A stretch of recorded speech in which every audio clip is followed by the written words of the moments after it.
Hi అండి. Welcome back to కథల పొదరిల్లు. ఈరోజు కథ love you my wife episode number 25. కథను రచించిన వారు చిన్ను గారు, వాయిస్ ఓవర్ మీ శ్వేత. ఇక లేట్ చేయకుండా వెళ్ళిపోదాం. హర్ష అంటూ వైష్ హర్షని హక్ చేసుకొని తిప్పేస్తూ, బావా I'm very excited. Aunty match set చేశారంటే ఎవరో అనుకున్నాను, బట్ ఆంటీ నీ కోసం సెలెక్ట్ చేసింది జానుని. జాను బావా, నేను ఇంత హ్యాపీగా అంటుంటే నువ్వేంట్రా అలా డల్గా ఉన్నావు? జానుకి నీకు పెళ్లి జరుగుతుంది బావా, నువ్వు హ్యాపీగా ఉంటావనుకుంటే నువ్వేంట్రా సైలెంట్గా ఉన్నావు? షూ, అందుకేరా నేను ఇలా ఉన్నాను. నాకు ఈ పెళ్లి చేసుకోవడం ఇష్టం లేదు. నీకెంత తెలిసే హ్యాపీ అంటూ మాట్లాడుతున్నావు? అసలేం చెప్తున్నావురా? నాకు జానకికి పెళ్ళేంటి? నేను పెళ్లి చేసుకుంటాను అన్నాను, కానీ నేనే జానకి లైఫ్ని నాశనం చేస్తాను అనలేదు. నీకంతా తెలిసి కూడా జానకితో నా పెళ్లి జరుగుతుందని హ్యాపీగా అంటున్నావు. హర్ష, నువ్వే కదరా ఆంటీ చెప్పినట్టే పెళ్లి చేసుకుంటాను అన్నావు. పైగా నీ గురించి అన్నీ తెలిసి ఒప్పుకున్న అమ్మాయినే చేసుకుంటాను అన్నావు. జానకికి అన్ని విషయాలు తెలిసి ఈ పెళ్లికి ఒప్పుకుంది కదా. జానకికి కూడా ఈ పెళ్లి ఇష్టం లేదు. అసలు నాకు తెలియడం లేదు. జానకికి పెళ్లి కుదిరింది నాతోనే అన్న విషయం కూడా తెలీదు. తను నాతో మాట్లాడిన దాన్ని బట్టి చూస్తుంటే ఇట్స్ క్లియర్లీ కన్ఫర్మ్. హర్ష, ఏదేమైనా నీకొకటి చెప్పాలి. ఆంటీ నీకోసం జానకిని సెలెక్ట్ చేయడం నిజంగానే నీ అదృష్టం. జానకి నువ్వు మేడ్ ఫర్ ఈచ్ అదర్. నీకు జానకి పర్ఫెక్ట్ జోడి. జానుకి నేను సెట్ అవ్వను. ఏం మాట్లాడుతున్నావు? నన్నే జాను లైఫ్ని నాశనం చేయమంటున్నావా? తను నా ఫ్రెండ్. అలాంటిది ఈ పెళ్లి చేసుకుని తన లైఫ్ని ఏం చేయాలి? అసలే తనకి పెళ్లి మీద గుడ్ ఒపీనియన్ లేదు. ఇప్పుడు నన్ను పెళ్లి చేసుకునేది జస్ట్ ఫర్ అగ్రిమెంట్ అని చెప్పి ఈ పెళ్లి మీద తనకున్న నమ్మకాన్ని నిజం కాదు అబద్ధమని ప్రూవ్ చేయమంటావా? జానుకి నేనే మాటిచ్చాను, ఈ పెళ్లి వల్ల నీ లైఫ్ మారుతుంది, నువ్వు హ్యాపీగా ఉంటావు, పెళ్లి చేసుకో జాను అని నేనే చెప్పాను. కానీ ఇప్పుడు ఇది పెళ్లి కాదు, జస్ట్ అన్ అగ్రిమెంట్. నాకు పెళ్లి చేసుకోవడం ఇష్టం లేదు, నిన్ను పెళ్లి చేసుకోవడం అస్సలు ఇష్టం లేదంటూ చెప్పమంటావా? హర్ష, ఎందుకురా ఇలా తయారయ్యావు? కన్న తల్లి కోసం పెళ్లి చేసుకుంటాను అన్నావు కదా. కట్టుకున్న భార్య కోసం ఆ పెళ్లి బంధాన్ని శాశ్వతం చేసుకోలేవా? అసలేంట్రా నువ్వు? నాకు ఫస్ట్ నుంచి అర్థం కావు. నీ ప్రాబ్లం ఏంట్రా? ఎందుకురా పెళ్ళి వద్దంటున్నావు? ఆ రోజు జ్ఞాపికతో ఫస్ట్ టైం నీకు పెళ్లి సెట్ చేసినప్పుడు నువ్వే ఆ పెళ్ళిని క్యాన్సిల్ చేసావు. అదే కాదు, ప్రతి మ్యాచ్ని నువ్వే ఏదోలా అవాయిడ్ చేస్తూనే ఉన్నావు. గుళ్ళో ఆంటీకి అలా జరిగేసరికి తన కోసం పెళ్లి చేసుకుంటాను అన్నావు. పెళ్ళికి ఒప్పుకున్నానని ఆనందించేంతలో ఆ పెళ్ళి నిజం కాదు, జస్ట్ అగ్రిమెంట్. 1 ఇయర్ తర్వాత డివోర్స్ ఇచ్చేయాలనే క్లాస్ పెట్టావు. ఆ అగ్రిమెంట్ కోసం మాట్లాడి వైదేహి అంటే గుర్తుంది కదా, మిథిలా నగరిలో అను ఆంటీ ఎంగేజ్మెంట్ కోసం వెళ్ళింది కదా ఆ అమ్మాయి. ఒప్పించడానికి తన కోసం వెళ్ళావు. బట్ తను ఆంటీ అనుకున్నట్టు తన పద్ధతికి ఆచారాలకు తగ్గ అమ్మాయి కాదు, యాక్ట్ చేస్తుందని ఆంటీకి తెలిసేలా చేసి ఆ మ్యాచ్ని క్యాన్సిల్ చేశావు. ఇప్పటి వరకు కూడా ఈ అమ్మాయి ఎవరో ఏంటో తెలుసుకొని మాట్లాడాలనుకుంటూనే ఉన్నావు కదా. నీ గురించి అన్నీ తెలిసి నిన్ను ఫ్రెండ్గా ఒప్పుకుంది. అలాంటిది నిన్ను భర్తగా ఒప్పుకోదా? హర్ష, ఇవన్నీ మర్చిపోయి జానకి ఆంటీ చెప్పినట్టు పెళ్లి చేసుకో. నా వల్ల కాదు, నేను జానకిని పెళ్లి చేసుకోలేను వైష్ అంటూ వైశాల్ కాలర్ పట్టుకుంటూ, అదంతా నా వల్ల కాదు, నేను జానకిని పెళ్లి చేసుకోలేను. నా కండిషన్స్, అగ్రిమెంట్ అండ్ నేనంటే తెలిసి కూడా నన్నే తన లైఫ్ నాశనం చేయమంటావా? జాను అందరిలాంటి అమ్మాయి కాదు. అలాంటి అమ్మాయికి మంచి జరగాలి. తనకి మంచి లైఫ్ ఉంది. నాకంటే మంచివాడు భర్తగా వస్తాడు. బేసిక్గా పెళ్లి మీద ఒపీనియన్ నేను జానుకి కరెక్ట్ కాదు, అందుకే ఈ పెళ్ళి వద్దంటున్నాను. హర్ష, యూ ఫూల్, వద్దు అనుకున్నప్పుడు ఎందుకు ఆంటీ చెప్పగాని జానకి చేతికి బ్యాంగిల్స్ వేశావు? అప్పుడే వద్దు, నాకు ఈ పెళ్ళి ఇష్టం లేదని చెప్పేయచ్చు కదా. మామ్కి ఈ విషయం నేను చెప్పలేను. ఆల్రెడీ మామ్కి మాటిచ్చాను. తను చూపించిన అమ్మాయి మెడలో తాళి కడతానని, తనకి కోడలుగా తీసుకొస్తానని మాటిచ్చేశాను. కానీ జానకిని పెళ్లి చేసుకోమని మామ్ అంటుందని నేను ఇమాజిన్ చేసుకోలేదు. మామ్కి బాధ కలిగించేది చెప్పి తనను బాధ పెట్టలేను. అందుకే ఇన్నేళ్ళు కూడా నన్ను నేను హైడ్ చేసుకుంటూ నాకు నచ్చని లైఫ్ని మామ్కి నచ్చినట్టు లీడ్ చేస్తున్నాను. మామ్ని బాధ పెట్టలేను. జాను బాధకి రీజన్ కాలేను. మాట కోసం మనసుని చంపుకోలేను. మనసు కోసం మాటను వదులుకోలేను. అందుకే రేపే జానుని మీట్ అయ్యి మొత్తం క్లియర్ చేసి తనతో నీ పెళ్ళి వద్దని చెప్పిస్తాను. అప్పుడు ప్రాబ్లం సాల్వ్ అవుతుంది. అండ్ నేను ఫిక్స్ అయ్యాను వైష్ అంటూ హర్ష అక్కడి నుంచి వెళ్ళిపోతుంటే వైష్ హర్ష అంటూ పిలుస్తూ అలా వెళ్ళిపోతున్న హర్షని అసహనంగా చూశాడు. జాను, నీకు ఇప్పుడు ఎలా ఉంది? బాగానే ఉంది కదా? లేదంటే ఏమైనా ప్రాబ్లం ఉందా? డాక్టర్ని పిలవమంటారా?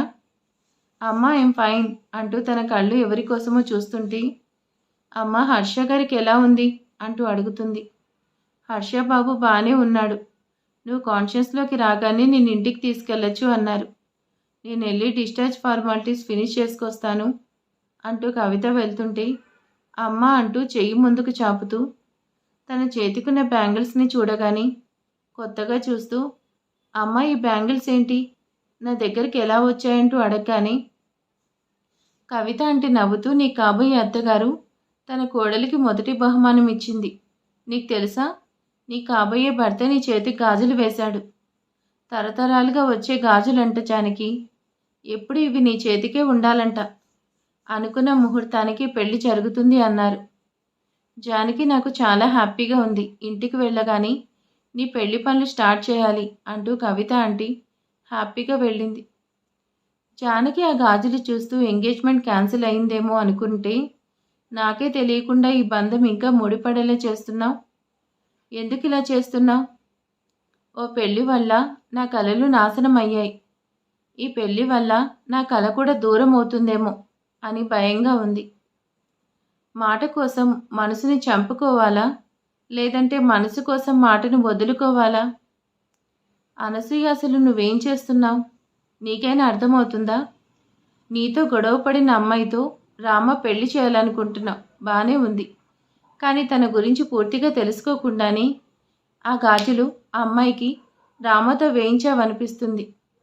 ఆ రోజు జ్ఞాపికకి ఇవ్వమంటేనే ఇవ్వలేదు. మరిప్పుడు ఏ ధైర్యంతో ఆ గాజులు అమ్మాయికి ఇచ్చావు? నేను నీ దగ్గర నుంచి సమాధానం తెలుసుకోవాలనుకుంటున్నాను. అను, కనీసం ఇప్పుడైనా నీ సమాధానం చెప్పు అను. ఆనంద్ గారు, నేనేం చేస్తున్నానో నాకు తెలుసు. ఆ అమ్మాయికి పద్ధతి లేకపోవచ్చు, అనుకోవా తెలియకపోవచ్చు. పెద్దలంటే గౌరవం లేదేమో, కానీ రామా కోసం ప్రాణమైన ఇచ్చే తెగువ తనకుంది. ఆ క్షణం ఎలాంటి సంబంధం లేని నా కొడుకు కోసం తన ప్రాణాలు పలంగా పెట్టింది. మరి తన భర్త కోసం ఏమైనా చేయలేదా? జానకి బంగారం లాంటిది. బంగారం మట్టిలోనే దొరుకుతుంది. ఆ బంగారానికి మెరుగు పెట్టి సాన పెడితేనే దాని విలువ బయటపడుతుంది. జానకిని కూడా ఈ నందన వంశానికి తగిన కోడలుగా మారుస్తాను. జానకి రామ పెళ్లి జరగడం తథ్యం. మధ్యలో అనుమానాలు అవసరం లేదు. మేడం, మీరు చెప్పినట్టే వెడ్డింగ్ కార్డ్స్ ప్రింట్ చేసి తీసుకొచ్చాను అంటూ అనసూయకి వెడ్డింగ్ కార్డ్స్ ఇచ్చి వెళ్ళారు. అను, నువ్వు చాలా ఫాస్ట్గా ఉన్నావు. అప్పుడే వెడ్డింగ్ కార్డ్స్ కూడా ప్రింట్ చేసేసావా? పెళ్లి పనులు చకచకా చేసేస్తున్నావు. ఆనంద్ గారు, ఈ పెళ్ళి నా కళ. నా రామ పెళ్లిలో ఏది తక్కువ కాకూడదు కదా అంటూ శుభలేఖను తీసుకొని చూస్తుంది. జానకి రామాల జంటను ఆనందంగా చూస్తుంది. రామ, ఈ పెళ్లితో నా పంతం కోరిక నెరవేరుతుంది. ఊరిలో అందరి ముందు నీ పెళ్లి జరిపిస్తాను. జానకి రాములను ఒక్కటి చేస్తాను. అను, వెడ్డింగ్ కార్డ్స్ వచ్చేసాయి కదా. ఫస్ట్ కార్డ్ మన ఊరి రామాలయంలో ఇవ్వడానికి వెళ్దామా? ఫస్ట్ కార్డ్ అక్కడే ఇవ్వటం ఆనవాయితీ కదా. ఆనంద్ గారు, రామ పెళ్లి మొదటి శుభలేఖ అందుకోవాల్సిన వాళ్ళు మరొకరున్నారు, చాముండేశ్వరి అంటూ అనసూయ కోపంగా పలికింది. ఓ గాడ్! మామ్ అప్పుడే వెడ్డింగ్ కార్డ్స్ కూడా ప్రింట్ చేసేసారు. నేను ఇంకా లేట్ చేస్తే ఈ పెళ్లిని క్యాన్సిల్ చేయడం కష్టం అవుతుంది. అర్జెంటుగా జానుని మీట్ అయ్యి సిచ్యువేషన్ ఎక్స్ప్లెయిన్ చేయాలి. రామా, నీ పెళ్లి జరిగే వరకు బయటకు వెళ్ళడం, ఆఫీస్ వర్క్స్ అన్నీ పక్కన పెట్టు. ఇంట్లోనే ఉండు. ఇప్పుడు ఎక్కడికి వెళ్తున్నావు రామా? మామ్, యాక్చువల్లీ నేను జానుని కలవడానికి వెళ్తున్నాను. నువ్వు అడిగితే నేను ఎప్పుడు అబద్ధం చెప్పలేదు మామ్. ఇప్పుడు కూడా అబద్ధం చెప్పలేను. జానుని చూసి పలకరించడానికి వెళ్తున్నాను మామ్. నువ్వు వద్దంటే నేను ఆగిపోతాను. రామా, ఈరోజు వెళ్ళి మాట్లాడు. పెళ్ళి అనుకున్నాం, కానీ మీరు కలిసింది లేదు కదా. కానీ రేపు నిన్ను పెళ్లి కొడుకుని చేస్తున్నాం. ఆ తర్వాత జానకిని మళ్ళీ పెళ్లిపీటల మీదే చూడాలి. అంతవరకు తనని చూడడం కానీ మాట్లాడడం కానీ చేయకూడదు. అలానే ఈ వెడ్డింగ్ కార్డ్ మన తరపున కవిత గారికి ఇవ్వంటూ రామాకి వెడ్డింగ్ కార్డ్ ఇచ్చేసరికి హర్ష అలానే అంటూ అక్కడి నుంచి స్టార్ట్ అయ్యాడు. ఆనంద్ గారు, మనం జానకి రామవరం వెళ్ళాలి. కార్ రెడీ చేయండి అంటూ తన రూమ్కి వెళ్ళింది. జాను, 1 వీక్లో నీకు మ్యారేజ్ జరుగుతుంది. ఈరోజు కూడా అకాడమీకి వెళ్తున్నావా? ఏం అవసరం లేదు. ఈరోజు నుంచి నువ్వు ఇంట్లోనే ఉండు. కావాలంటే పెళ్లి తర్వాత వెళ్ళొచ్చు. అమ్మ ప్లీజ్, ఈ ఒక్కరోజు వెళ్ళొస్తాను. ఈరోజు గ్రూప్స్కి అప్లై చేయడానికి లాస్ట్ డేట్. ఈరోజు వెళ్ళకపోతే 1 ఇయర్ వేస్ట్ అవుతుంది. వెంటనే వచ్చేస్తానంటూ జానకి అకాడమీకి వెళ్ళింది. జాను చెప్పేది వినదు కదా. బంగారం లాంటివాడు భర్తగా వస్తుంటే ఇంక ఇవన్నీ ఎందుకు? ఒకసారి జానకి హర్షలకి పెళ్లి జరిగిపోతే నా టెన్షన్స్ అన్నీ క్లియర్ అవుతాయి. కాలింగ్ బెల్ రింగ్ అయ్యేసరికి జాను ఇప్పుడే వెళ్ళింది కదా, అప్పుడే వచ్చేసిందా అనుకుంటూ డోర్ ఓపెన్ చేసింది కవిత. హర్షబాబు, మీరు వచ్చారా? పెళ్లి కుదిరిన తర్వాత మొదటిసారి వచ్చారు. మిమ్మల్ని ఇక్కడే నిలబెట్టి మాట్లాడుతున్నాను. లోపలికి రండి అంటూ హర్షని లోపలికి ఇన్వైట్ చేసింది. కాఫీ తీసుకొస్తాను. ఆంటీ, ఇప్పుడేం ఫార్మాలిటీస్ వద్దు. నాకేమైనా కావాలంటే నేనే అడుగుతాను. మీ దగ్గర నాకు ఆ ఫ్రీడమ్ ఉంది కదా. మర్యాదలు అవసరం లేదు అంటూ చుట్టూ చూస్తూ జాను లేదా ఆంటీ అంటూ అడుగుతాడు. జాను అకాడమీకి వెళ్ళింది. తనతో పనేమైనా ఉందా అంటూ తన చేతిలో వెడ్డింగ్ కార్డ్ని చూస్తూ, వెడ్డింగ్ కార్డ్ వదిన గారు పంపించారు అంటూ కార్డ్ తీసుకుంది. హర్షిత్ వెడ్స్ జానకి అనే నేమ్ చూడగానే కవిత కంట్లో కన్నీళ్లు వెడ్డింగ్ కార్డ్స్ మీద పడ్డాయి. ఆంటీ ప్లీజ్, ఎందుకు మీరు ఇంత ఎమోషనల్ అవుతున్నారు? హర్ష, నీకు తెలియదు బాబు, ఇది బాధ కాదు, సంతోషం కూడా కాదు. నా కన్నీళ్ళకి కారణం కూడా తెలీదు. ఈ శుభలేఖలో జానకి పేరు చూడగానే నేను వద్దంటున్నా నా కన్నీళ్లు ఆగట్లేదు అంటూ కళ్ళు తుడుచుకుంది. ఆంటీ, జానకి పేరుని వెడ్డింగ్ కార్డ్ చూస్తేనే ఇంత ఎమోషనల్ అవుతున్నారు. ఈ పెళ్లి జానకి కాదంటే ఆంటీ తట్టుకుంటారా? జానకి మాట నొప్పుకుంటారా? ఈ మ్యాటర్ జానుతో డిస్కస్ చేయడానికంటే ముందు ఆంటీతో డిస్కస్ చేయాలి. Aunty, if you don't mind, నేను మీతో కాసేపు ప్రైవేట్గా మాట్లాడాలి అంటూ కవితని రిక్వెస్ట్ చేస్తూ తనను అక్కడే ఉన్న పార్కుకి తీసుకెళ్లాడు. హర్షబాబు, నాతో ఏదో మాట్లాడాలని చెప్పి వచ్చినప్పటి నుంచి ఏం మాట్లాడకుండా ఉన్నారు? మా జానుని పెళ్లి చేసుకోవడానికి కట్నం ఏమైనా అడగాలనుకుంటున్నారా? ఆంటీ, జానుని పెళ్లి చేసుకోవడానికి కట్నం కావాలా? తనను పెళ్లి చేసుకోవడమే అదృష్టం. కానీ ఆ అదృష్టం నాకే లేదు ఆంటీ. ఈ పెళ్లి చేసుకోవడం నాకు ఇష్టం లేదు అంటూ హర్ష అన్న మాటకి కవిత ఆంటీ హార్ట్ బ్రేక్ అయినంత పనైంది. హర్షబాబు, జోక్ చేస్తున్నావా? మా జానకిని ఎందుకు పెళ్లి చేసుకోనంటున్నారు? మా జానకి విషయంలో ఏమైనా తప్పుందనుకుంటున్నారా? ఆంటీ ప్లీజ్, జానుని జడ్జ్ చేసే రైట్ నాకు లేదు. ఇన్ఫ్యాక్ట్ నేనే జానకికి తగ్గవాణ్ణి కాదు. Janu deserve best aunty. తనకి నాకంటే మంచివాడు, బాగా చూసుకునేవాడు భర్తగా వస్తాడు. జాను పెళ్లి నేనే దగ్గరుండి ఘనంగా చేస్తాను. నేనిప్పుడు ఏది కూడా క్లియర్గా చెప్పలేను, కానీ మీరే నాకు హెల్ప్ చేయాలి. ఈ పెళ్లి చేయడం మీకే ఇష్టం లేదని మామ్కి చెప్పి ఈ మ్యాచ్ని క్యాన్సిల్ చేయాలంటీ. హర్షబాబు, పెళ్ళంటే 3 ముళ్ళు 7 అడుగులు మాత్రమే కాదు. రెండు మనసులు ఒక్కటవ్వడం, ఇది నేను ఆలస్యంగా తెలుసుకున్నాను. దానివల్ల జాను లైఫ్తో మొదలైన కల్లోలం ఈ పెళ్లితో దూరం చేయాలనుకున్నాను. కానీ నీకు ఇష్టం లేకుండా ఈ పెళ్లి చేయాలనుకోవట్లేదు. మీకు మా అమ్మాయి అంటే ఇష్టమే అనుకున్నాను. అందుకే ఆ రోజు అనసూయ గారు సంబంధం మాట్లాడితే ఒప్పుకున్నాను. పెళ్లికి పెద్దల అంగీకారం కంటే కలిసి బతకాల్సిన మీ నిర్ణయం ముఖ్యం. నువ్వు చెప్పినట్టు ఈ పెళ్లి మాకు ఇష్టం లేదని చెప్పేస్తాను. Thank you aunty, thank you so much. మీరు ఇంత ఈజీగా ఒప్పుకుంటారనుకోలేదు అంటూ కవిత ఆంటీతో హ్యాపీగా అంటుంటే హర్ష చెంప మీద చేయేస్తూ, నేను అమ్మనే కదా, ఒప్పుకోకుండా ఉంటానా? ఈ పెళ్లి చేసుకోవడం ఇష్టం లేదంటే నువ్వు ఇంకెవరినైనా ప్రేమిస్తున్నావా? మీ అమ్మకి చెప్పడానికి భయపడితే పర్లేదు, నాతో చెప్పు, నేనే మీ అమ్మతో మాట్లాడి మీ పెళ్లికి ఒప్పిస్తాను. ఇలా మిమ్మల్ని ఒక్కటి చేసేస్తేనే మా జానుకి మంచి సంబంధం దొరుకుతుంది. ఆంటీ, మీరు అనుకున్నట్టేం లేదు. నేనెవ్వరిని లవ్ చేయలేదు. ఫస్ట్ నుంచి కూడా ఈ పెళ్లి రిలేషన్స్ మీద నాకు ఎలాంటి ఒపీనియన్ లేదు. జస్ట్ మా మామ్ కోసం నేను ఈ పెళ్లి చేసుకోవడానికి ఒప్పుకున్నాను. బట్ ఇష్టం లేకుండా పెళ్లి చేసుకొని ఓ అమ్మాయి లైఫ్ని నాశనం చేయడం ఇట్స్ నాట్ ఫెయిర్. పైగా పెళ్లి సెట్ చేసింది జానకితో. నేను తనకి మాటిచ్చాను, తనకి లైఫ్ బెస్ట్ ఇస్తానని. బట్ ఈ పెళ్లి చేసుకుంటే నా మాట తప్పినట్టే కదా. అందుకే ఈ పెళ్లి వద్దంటున్నాను. మీరు చూస్తుండండి, జాను కోసం బెస్ట్ అండ్ బెస్ట్ మ్యాచ్ నేనే చూసి తన పెళ్లి చేస్తాను అంటూ హర్ష కవిత ఆంటీకి చెప్పి వెళ్తున్నాడు. ఆంటీ, ఇంకో స్మాల్ ఫేవర్, ఇదంతా కూడా మా మామ్కి.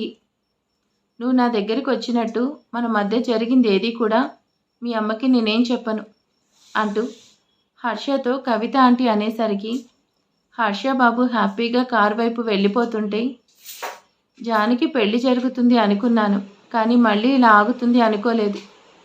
పెళ్ళంటే రెండు మనసులు ముడిపడే బంధమే, కానీ బలవంతంగా చేసేది కాదుగా. జానకిని అంటే గుండె నొప్పి అనే అబద్ధంతో కట్టిపడేశాను, కానీ హర్షను అలా చేయలేను కదా అంటూ బాధగా స్టెప్స్ ఎక్కుతున్న కవిత ఆంటీకి విలాస్ అడ్డుగా వచ్చేసరికి ముందుకు వెళ్ళేది కాస్త అక్కడే ఆగుతుంది. ఆంటీ, అలా వెళ్ళిపోతున్నారేంటి? నేను కూడా మీతో మాట్లాడాలి.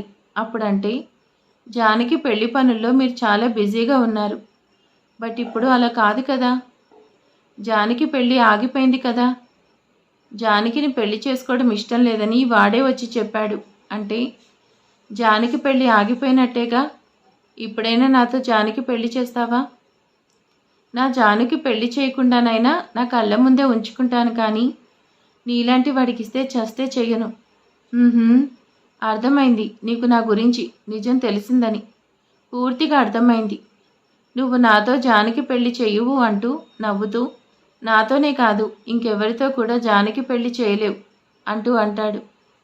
ఏం మాట్లాడుతున్నావు? నువ్వు నా జానకి పెళ్లి నేనెందుకు చేయలేను? తన పెళ్లి నా చేతులతో నేనే చేసి చూపిస్తాను. Breaking news. హైదరాబాద్ నగర శివారులో ప్రాస్టిట్యూషన్ చేస్తూ దొరికిపోయిన మిడిల్ క్లాస్ అమ్మాయి పేరు జానకి అంటూ నవ్వుతాడు. ఇంకా అర్థం కావట్లేదా అత్తయ్య? నీ కూతురు వ్యభిచారం చేస్తూ దొరికితే ఇంకెవరు కూడా నీ కూతురిని పెళ్లి చేసుకోరు. అప్పుడు నీ కూతురికి మిగిలిన వన్ అండ్ ఓన్లీ ఆప్షన్ నేనే. చచ్చినట్టు నువ్వే నీ కూతురుతో నా పెళ్లి జరిపిస్తావు. రేయ్, నా కూతురికి ఏమన్నా అయితే నీ ప్రాణం తీస్తాను. నువ్వు నీ భార్య స్వాతిని చంపిన విషయం అందరికీ చెప్పేస్తాను అంటూ కవిత ఆంటీ కోపంగా కిందికి వెళ్తుంటే కవిత ఆంటీ జుట్టు పట్టుకుంటూ, నాలో రాక్షసుని చూడాలనుకుంటున్నావా? నిన్ను కూడా దాన్ని చంపినట్టే చంపి నీ కూతురికి సింపతితో దగ్గరవుతానే అంటూ కవిత ఆంటీని టెర్రస్ మీదకి లాక్కెళ్తూ ఎడ్జ్కి తీసుకెళ్లి కవిత ఆంటీని కిందకి తోసేస్తున్నాడు. మరి కవితకి ఏం జరుగుతుంది? మరి ఈలోపు హర్ష వచ్చి ఇస్తానని ఏమన్నా సేవ్ చేస్తాడా, లేకపోతే కవిత చనిపోతుందా? చూద్దాం నెక్స్ట్ పార్ట్లో. ఈరోజు వీడియో ఎలా ఉందో ప్లీజ్ కామెంట్ చేసేయండి, లైక్ చేయండి. Thank you for watching.